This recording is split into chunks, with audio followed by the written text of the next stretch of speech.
Double page spread. On to the chapter. Chapter 1183. Good Mermaid. Mermaid? Why is Imu looking darker? What happened to your hair? Ragnir, thou hast waited all this time for one capable of bringing vengeance upon Imu.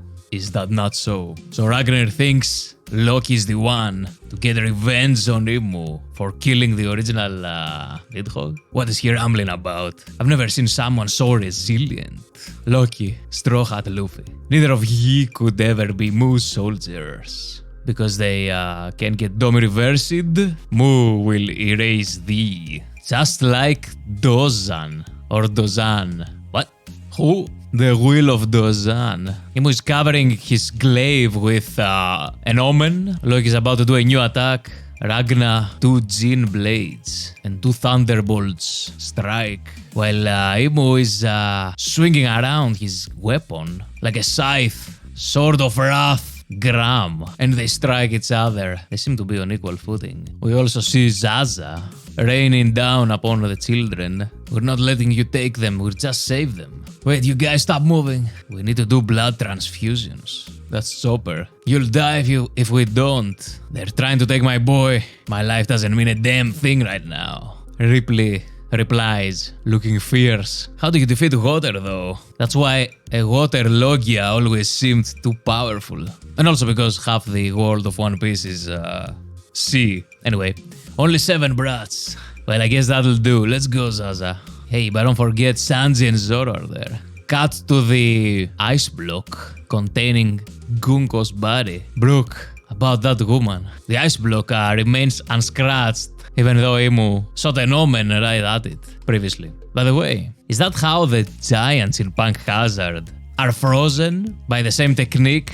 Ragnir's Niflheim, and they are waiting for the day that someone will come wielding Ragnir once again to free them and command the army, you know. And that's why Rox wanted Harald to take the Devil Fruit, the legendary Devil Fruit of Elbaf, to lead the army of frozen giants. Anyway, is there a reason you were so hell-bent on confronting her? I only butted in because I could tell it was serious. Do you know her, Brook?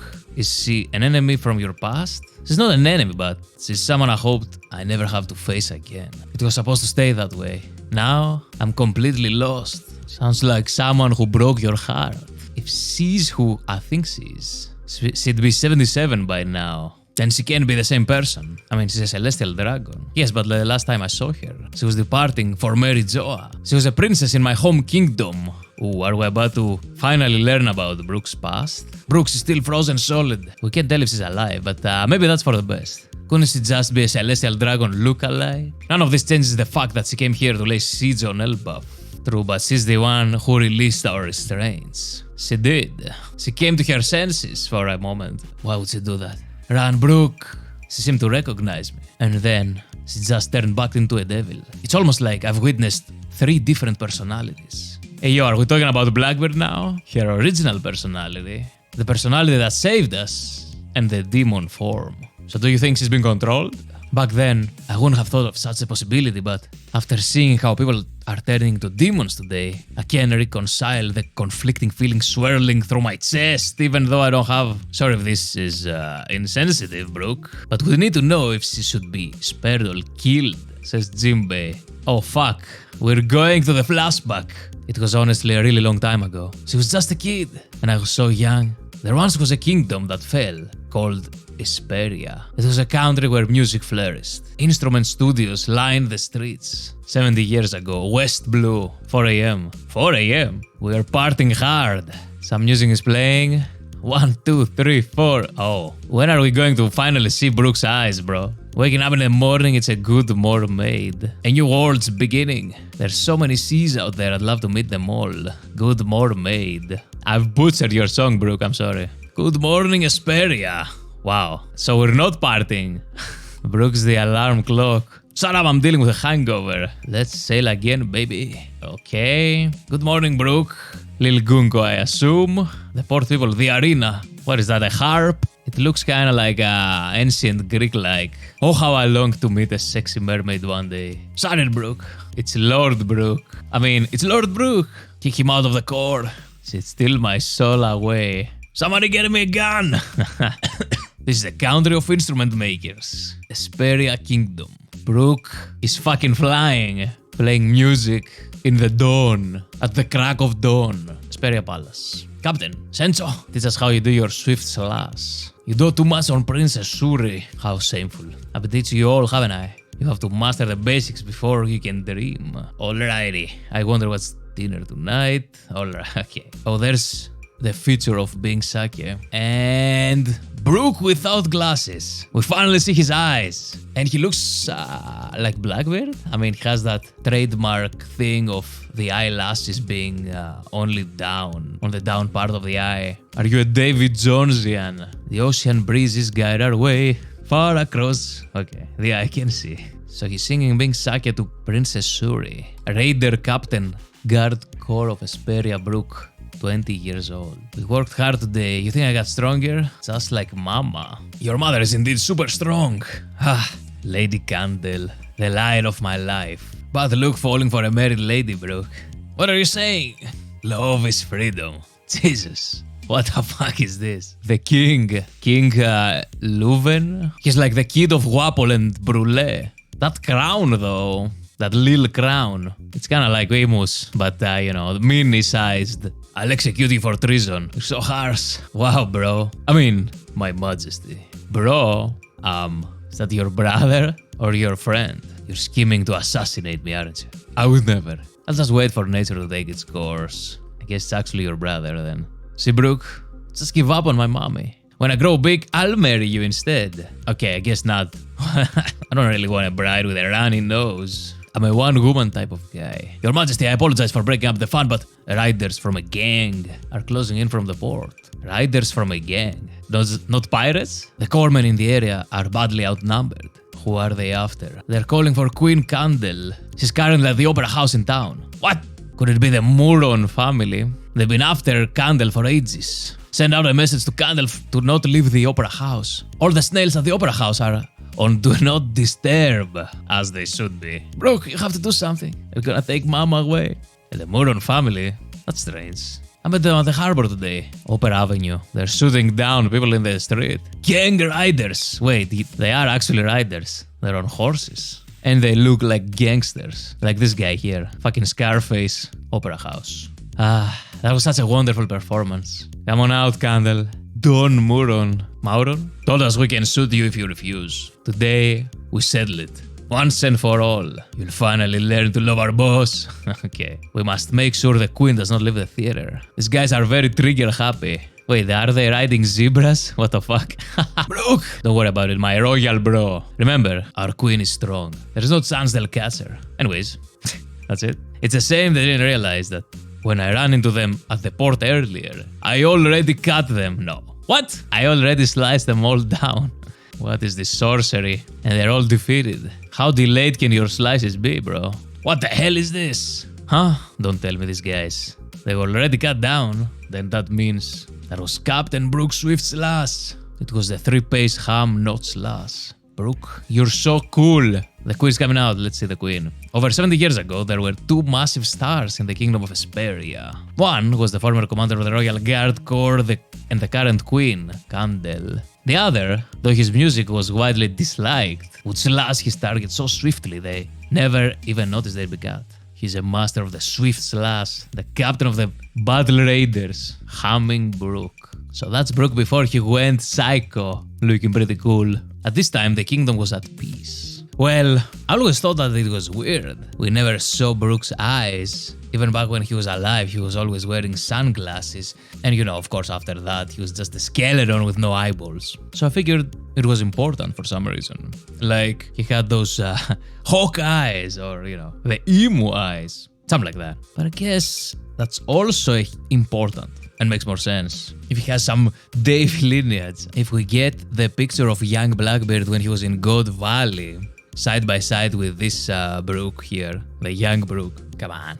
They're twins. Young Blackbeard also had the afro, which helps. We'll see. But before we dive deep into more theories, I will have to fucking reread this shit. Especially since, you know, in flashbacks, there's always a lot of stuff happening. A lot of hints. hidden. But the emo part, of course, was I'm pretty sure it was pretty important. He may have just revealed the D initial. So without further ado, we open the chapter with a continuation of the face-off between Ragnar and Emu. And Emu says some pretty interesting stuff, like Ragnar was waiting all these years for the Emu stopper, the Emu killer. But also, Emu is referring to Luffy as Luffy and not Nika this time. I don't know if that's anything, but just an observation, I guess. And he's saying that neither Loki or Luffy could ever be under Emu's commands. But why? Probably because of their mythical devils. I assume. I would take a wild guess. By the way, side tangent, but I'm pretty sure there are more mythical zone Delphrutes now than Logia. And they're supposedly the rarest type. So Emu's solution is to erase them, just like Dozan. Who the fuck is this guy? As I said before, maybe he's the William of Dozan, the D main guy, the initial D dude. But it feels to me like a very casual way to reveal one of the biggest mysteries persisting for over, I don't know, fucking 30 years since the beginning of the One Piece publication. To unveil this central to the story secret in such an offhand way just doesn't seem right. It actually reminds me of Dosun. He also used the hammer like Ragnar, you know. Of course he was a hammerhead shark, so what am I talking about? Alright, so let's talk about this guy. Let's think about this logically. This guy must be one of the Void Century original fuckers that fought against Emu in the Great War, which means he was an ally of Joy Boy. And he got erased. I find it kinda sus though that we're seeing Zaza on the same page. Is that a link with this fucker Dozan? Then we get to Gunko, frozen inside the cube, along with the outline of Emu. Pretty weird. By the way, alright, I get how Brook recognized Princess Shuri. She didn't even change that much from her kid self, it seems. But how did Shuri or Gunko recognize Brook in his skeletal form? I guess the Afro is doing a lot of the heavy lifting. Interesting that memories can undo the possession by Emu. Gunko is kind of a special case because he had her memories erased. But Harald, for example, remembered everything. He remembered his son Loki and also the legendary devil fruit of Elbaf. He knew it was there and what it would mean to eat it. So this isn't like a regular occurrence with the gods and knights. Unless it takes time to forget, because Harald was freshly demonized. It's almost like I've witnessed 3 different personalities, Brook says. Again with him in the number 3. And finally, let's talk about Brook's flashback once more. And of course, Brook comes from a country, a kingdom, in which music plays a pivotal role. It's a key aspect. The only thing we knew about Brook's past was the Yahazugiri, the 3-pace ham notch slash. A name that was given by his comrades in the raider squad of the kingdom he came from. Actually, he also said that he was once the leader of a battle convoy. Is that the same thing? That kingdom is Esperia, which means dusk in Greek, as in the opposite of dawn, which we actually see here in Brook's flashback. He's waking up the whole land there, singing a good morning song, or a good mermaid, as he says. The island actually seems pretty small from the overview there, with that big harp on top, which I'm sure Brook could play, because when we first met him he said, I can play any instrument you want, which is actually foreshadowing for the end of the series, because here's a theory. One of the ancient weapons will be used to play music worldwide, and Brook, of course, would be the ancient weapon musician. Anyway, we see Brook there jumping like flying over the sun, so he would always float. I thought it was because he was supposedly very light in his skeletal form that he could jump very far and run fast and shit. He also says he would like to meet a mermaid one day, and he actually did immediately after joining the Straw Hat crew, and instantly seized the opportunity to ask to borrow some cash. Great one, Brook. Then, finally, after years and years of anticipation, we get Brook's eyes uncovered. Because remember, even when he was a regular human with flesh and organs and shit, his eyes were always hidden behind those sunglasses. And even during his final moments, when he was succumbing to the poison from the arrows of those assassins that ambushed the Rambar pirates, even then in his final moments, when he was playing the piano, crying and saying solo, because he was the only one left, when in the end he dropped dead, fell down, his sunglasses fell too. So for that moment, we could actually see his eyes. I mean, we could have seen them if the fucking cameraman panned to his face, but we never did. And that's why I always find it very fishy by Oda, very suspicious. The fact that he never saw them. They must be important, I always thought. And I guess it turns out he's a Davy Clan member. Maybe, I don't know. It's a theory, I guess. I like how the second time he's introduced in the story, you know, we got the box there that says Brook, Raider Captain and stuff. Like the first time we saw him in his Dead Bones Brook form. Both times, during his introduction, he's singing Bing Sakya. By the way, quick theory. The guy that Imu mentioned in the beginning of the chapter, Dozan, it's actually Binks. That's his real full name, Mr. Dozan Binks. So we see Brook with kid Princess Shuri, who wields a sword. So Brook taught her the way of the sword, fencing. Brook is also in love with Shuri's mother, Miss Lady Candel, aka the Queen. By the way, I didn't notice this before, but Esperia Kingdom there is connected to another island with a bridge. Well, those gang riders are gunning for the Queen, who is in the Opera House. They want to kidnap her for the boss, Don Mauron. But Brook already sliced them all down. I mean, how many hours before did that happen? And then in the last page, we actually see the little island connected with the bridge to the main one. And we also see the Queen, who's kind of dressed like one of the gods' knights, but in white, clothing. Well, that's it for today. Till next time.